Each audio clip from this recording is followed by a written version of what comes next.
उमर इब्न अल Khattab का जन्म मक्का में कुरैश कबीले में हुआ था। बचपन से ही वो बहादुर, समझदार और मजबूत स्वभाव के थे। उन्हें घुड़सवारी, कुश्ती और अरब की परंपराओं का अच्छा ज्ञान था। उस समय अरब में उनका बहुत सम्मान किया जाता था। शुरुआत में वो इस्लाम के खिलाफ थे और मुसलमानों को रोकने की कोशिश करते थे। लेकिन एक दिन उनकी जिंदगी पूरी तरह बदल गई। कहा जाता है कि एक दिन वो गुस्से में मोहम्मद को नुकसान पहुंचाने निकले। रास्ते में किसी ने बताया कि पहले अपने घर की खबर लो, क्योंकि उनकी बहन और बहनोई इस्लाम कबूल कर चुके हैं। ये सुनकर वो अपनी बहन के घर पहुंचे। वहां उन्होंने कुरान की आयतें सुनी। उन आयतों का उनके दिल पर गहरा असर हुआ। फिर वो मोहम्मद के पास गए और इस्लाम कबूल कर लिया। उनके मुसलमान बनने से इस्लाम को बहुत ताकत मिली। मुसलमान खुलकर नमाज पढ़ने लगे और लोगों का हौसला बढ़ गया। बाद में वो मक्का से मदीना हिजरत करके गए और वहीं इस्लामी समाज को मजबूत बनाने में बड़ा योगदान दिया।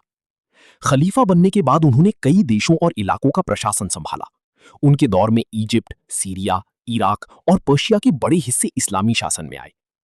इतनी बड़ी हुकूमत होने के बाद भी उनकी जिंदगी बहुत सादा रही। वो गरीबों की मदद करते, इंसाफ करते और लोगों की तकलीफ खुद समझने की कोशिश करते थे। यही वजह है कि आज भी उन्हें महान शासकों में गिना जाता है। उमर इब्न खत्ताब की जीवन। वो इस्लाम के दूसरे खलीफा थे और अपनी बहादुरी, न्याय और सादगी के लिए मशहूर थे। शुरुआत में वो इस्लाम के विरोधी थे, लेकिन बाद में कुरान की आयतें सुनकर उनका दिल बदल गया और उन्होंने इस्लाम कबूल कर लिया। उनके इस्लाम लाने से मुसलमानों को बहुत ताकत मिली। खलीफा बनने के बाद उन्होंने गरीबों, जरूरतमंदों और आम लोगों के लिए इंसाफ का मजबूत सिस्टम बनाया। वो रात में भेष बदलकर लोगों की परेशानियां जानने निकलते थे, ताकि किसी पर जुल्म ना हो। उनके दौर में इस्लामी राज्य बहुत फैला और उन्होंने हमेशा सादगी भरी जिंदगी बिताई। आज भी उन्हें न्याय और ईमानदारी की मिसाल माना जाता है। उमर इब्न अल खत्ताब को लोग प्यार से उमर फारूक कहते थे। फारूक का मतलब है सच और झूठ में फर्क करने वाला। उनकी शख्सियत बहुत बहादुर, सख्त लेकिन दिल से बेहद नरम थी। जब उन्होंने इस्लाम कबूल किया तब मुसलमान खुलकर नमाज पढ़ने लगे। उनकी बहादुरी की वजह से दुश्मन भी उनसे डरते थे। खलीफा बनने के बाद उन्होंने इंसाफ का ऐसा दौर कायम किया कि आम लोग भी बिना डर अपनी बात कह सकते थे।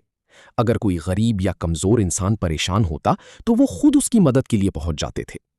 एक बार उन्होंने देखा कि एक बूढ़ी औरत भारी बोझ उठा रही है। उन्होंने तुरंत उसका सामान उठाकर घर तक पहुंचाया। उन्हें अपनी ताकत या पद का घमंड बिल्कुल नहीं था।